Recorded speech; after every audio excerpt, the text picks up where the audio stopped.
সম্ভবত আমেরিকার ইতিহাসে ডোনাল্ড ট্রাম্পের ভাগ্যে যা কিছু ঘটছে এইরকম দুর্ভাগ্য ইতিপূর্বে আমেরিকার ইতিহাসে কখনো ঘটেনি। তাকে ক্ষমতা থেকে টেনে হিসড়ে নামানোর জন্য লক্ষ লক্ষ মানুষ রাস্তায় নেমেছে।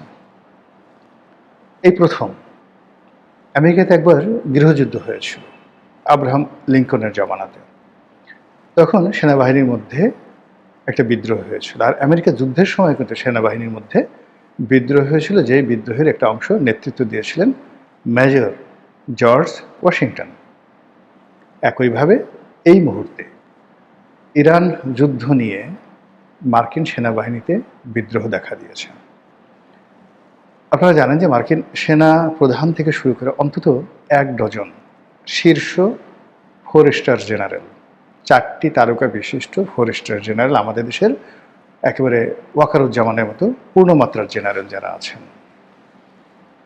এই জেনারেলরা চাকরিচ্যুত হয়েছেন। পেন্টাগন এবং তাদের যে সামরিক বাহিনীর যে গুরুত্বপূর্ণ পদগুলো রয়েছে, স্পেশালি সিআইএর অনেকগুলো পদে তারা স্বেচ্ছায় চাকরি ছেড়ে দিয়েছেন। অনেকের চাকরি চলে গেছে এবং অনেকে নিজেদেরকে ডিঅ্যাক্টিভ করে রেখেছেন। আর এসব ঘটনা হয়েছে ইরানের এই যুদ্ধকে কেন্দ্র করে। এই যুদ্ধে এখন যে অবস্থা হয়েছে, মিস্টার ডোনাল্ড ট্রাম্প তিনি একবার নেতানিয়াহুকে দায়ী করছেন, একবার ইন্দো ইহুদি চক্র তাদেরকে দায়ী করছেন, আর একবার নিজের উপদেষ্টাদের দায়ী করছেন, আবার কিছুক্ষণ পরে সৌদি আরবের বাদশা এবং কাতার দুবাইয়ের যারা শাসক তাদেরকে দায়ী করছেন। রীতিমতো পাগল হয়ে গেছেন। কথা হচ্ছে আমেরিকার আনাচে কানাচে যে এইবার প্রেসিডেন্ট হিসেবে তাকে ইমপিচ করার জন্য কংগ্রেসে বিল আনা হবে এবং তাকে বৈধভাবে আমেরিকার ইতিহাসের যুগান্তকারী যে ইমপিচমেন্ট, এটা ডোনাল্ড ট্রাম্পকে দিয়ে শুরু হবে। এটা গেল মানে যদি সবকিছু স্বাভাবিকভাবে এগোয়। অন্যদিকে যদি অস্বাভাবিকভাবে আগায়, তাহলে জন এফ কেনেডিকে যেভাবে গুলি করা হয়েছে, আব্রাহাম লিঙ্কনকে যেভাবে গুলি করা হয়েছে, কিংবা মার্টিন লুথার কিং জুনিয়র তাকে যেভাবে হত্যা করা হয়েছে, একই ঘটনা ডোনাল্ড ট্রাম্পের ক্ষেত্রে যে ঘটবে না বলা যায় না। তাকে কেন্দ্র করে জনরোষ বাড়ছে। এবং আপনি জানেন যে আমেরিকার সমাজে বহু প্রকৃতির মানুষ আছে, এমনকি ভিক্ষুক রাস্তায় রাস্তায় ভিক্ষা করে বেড়ায়, তারও 4-5টা AK-47 আছে। ওখানে যে যত ইচ্ছা তত অস্ত্র কিনতে পারে। আমি একবার যখন আমেরিকাতে ছিলাম, একটা ছেলে আমার সঙ্গে দেখা করতে এলো। ওর নাম ছিল মেহেদি, ওয়াশিংটন ইউনিভার্সিটিতে পড়াশোনা করে। তো আমাকে বললো যে আঙ্কেল, আমার অনেকগুলো অস্ত্র আছে, আমরা আপনাকে দেখাতে চাই। বিশাল বিশাল অস্ত্র।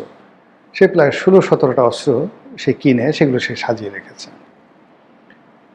তো এই অস্ত্রকে নিয়ন্ত্রণ করার জন্য অনেকে চেষ্টা করেছে, বারাক ওবামার জমানাতে বহুবার চেষ্টা করা হয়েছে, কিন্তু আমেরিকার যারা জনগণ তারা মনে করে যে তাদের হাতে অস্ত্র থাকাটা তাদের অধিকার, ইটস দেয়ার রাইট। এরকম মানে অস্ত্র সাধারণ জনগণের কাছে রয়েছে যে অস্ত্র মিলিটারির কাছেও নাই। এবং ওখানে সাধারণ জনগণের মধ্যে শুটিংয়ে মানে যারা শ্যুট করতে পারে নির্ভুলভাবে, এত ভালো ভালো শুটার আছে যে অভীষ্ট লক্ষ্যে 1 কিলোমিটার 1.5 কিলোমিটার দূর থেকে একেবারে নিখুঁতভাবে নিশানায় গুলি করার মতো হাজার হাজার নয় লাখ লাখ শুটার আমেরিকা সমাজে আছে। কাজেই বিক্ষুব্ধ জনতা যদি তাদের হাতে থাকা অস্ত্র সেটাকে রাষ্ট্রের বিরুদ্ধে ব্যবহার করতে চায়, সেনাবাহিনীর বিরুদ্ধে ব্যবহার করতে চায়, ট্রাম্পের বিরুদ্ধে ব্যবহার করতে চায়, ট্রাম্প ওই সমাজে নিরাপদ নন। এমনকি হোয়াইট হাউসের মধ্যেও তিনি নিরাপদ নন। এই অবস্থা তৈরি হয়ে গেছে। এর বাইরে ইরান যেহেতু এখন একটা ভালো পর্যায়ে আছে, কাজেই ইরানের কিন্তু একটা ইতিহাস আছে। ইতিহাস হলো ইরানের একটা পর্বতমালা আছে, একটা পর্বতমালা, আমি এই মুহূর্তে আমার নামটা মনে আসছে না, যেখানে একটা গ্রুপ, তাদেরকে বলা হতো আত্মঘাতী গ্রুপ, হ্যাসাসিনেশন বা অ্যাসাসিনেশন গ্রুপ। এটা নিয়ে একটা লেখা লিখেছিলাম। যিনি এটা প্রতিষ্ঠা করেছিলেন একজন ধর্মগুরু। তিনি পাহাড়ের উপর একটা কৃত্রিম জান্নাত তৈরি করে ফেলেছিলেন। সেখানে নারী ছিল, মানে বেহেশতের যে লোভ দেখানো হতো প্রায় সবই। তো বিভিন্ন জায়গা থেকে লোক রিক্রুট করে সেখানে আনা হতো এবং তাকে প্রথম দিন ওভাবে একটা রাজসিংহাসনে এসে বসে আছে, নারীরা আসছে, ৭০ জন হুর আসছে, যারা তার যেন দেখে মনে হয় সে জান্নাতে আছে। তারপরে সকালবেলা তাকে আর একটা রুমে নেওয়া হলো এবং সে পাগল হয়ে গেল। কালকে রাতে সে কী খেলো, কী দেখলো, কী সেক্স করলো, ইত্যাদি ইত্যাদি ঘটনা। পরবর্তীতে তারা বললো যে তুমি কি ওই জান্নাত আবার পেতে চাও? বলে হ্যাঁ, আমি পেতে চাই। তাহলে তোমাকে এই কাজ করতে হবে, এই ট্রেনিং নিতে হবে, এই করতে হবে। এবং এইভাবে সে একটা বিরাট জঙ্গি গ্রুপ তৈরি করলো, যাদেরকে বাংলায় বলা হতো আত্মঘাতী গ্রুপ। ৩০০ বছর সেই পাহাড়ের উপরে থেকে ৩০০ বছর সারা দুনিয়ায়, মানে তখন দুনিয়া বলতে মানে এটা মধ্যযুগে আব্বাসীয় খেলাফতের জমানাতে এটা শুরু হয়। তো 300 ইয়ার্স তারা সমগ্র মধ্যপ্রাচ্য, উত্তর আফ্রিকা, তারপর ইউরোপ, এমনকি আফগানিস্তান থেকে শুরু করে ভারতবর্ষ পর্যন্ত, ওরা যদি কোনো রাজার কাছে চিঠি লিখত যে আমরা তোমাকে মেরে ফেলব, সেই রাজ দরবারে কান্নারুল পড়ে যেত।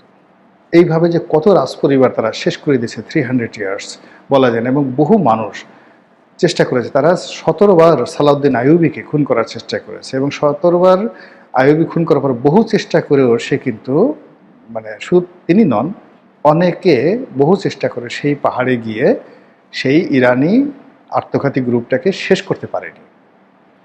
কেবলমাত্র একজন লোক পেরেছিলেন, হালাকু খান। তিনি যখন বাগদাদ দখল করেন, এরপর ইরান দখল করেন। ইরান দখল করার পর তার হাতে এই গ্রুপটি শেষ হয়েছিল।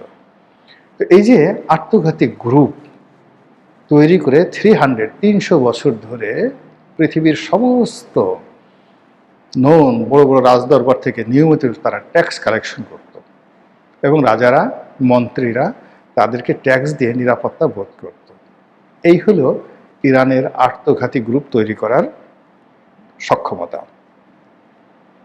আপনাদের মনে আছে একবার আয়াতুল্লাহ রুহুল্লাহ খামেনি, মানে আলী খামেনির আগে যিনি আয়াতুল্লাহ ছিলেন, তিনি সালমান রুশদির জীবনের উপরে তাকে মেরে ফেলার জন্য একটা পুরস্কার ঘোষণা করেছিলেন। এরপর থেকে ব্রিটিশ সরকার, আমেরিকান সরকার, সারা ইউরোপ সর্বোচ্চ প্রোটোকল দিয়েও তাকে রক্ষা করতে পারেনি।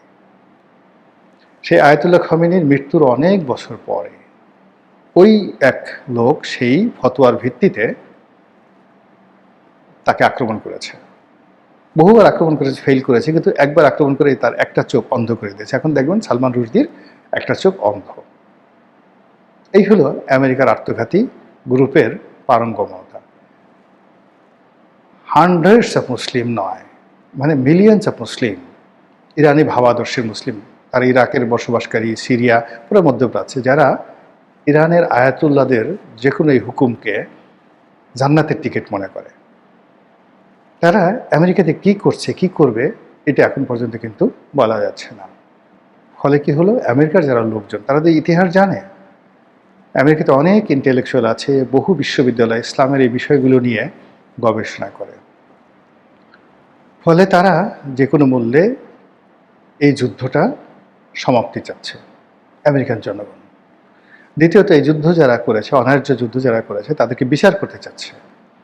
আর তৃতীয়ত, যেহেতু এই যুদ্ধে মোটামুটি ইরানের যে বিজয় এটা নিশ্চিত হয়ে গেছে, কাজে ইরানের সঙ্গে একটা সম্মানজনক সমঝোতা এবং বন্ধুত্ব করতে চাচ্ছে। এবং এটা নতুন না, ইরানের সাথে তাদের বহু শত বছরের পুরনো বন্ধুত্ব ছিল।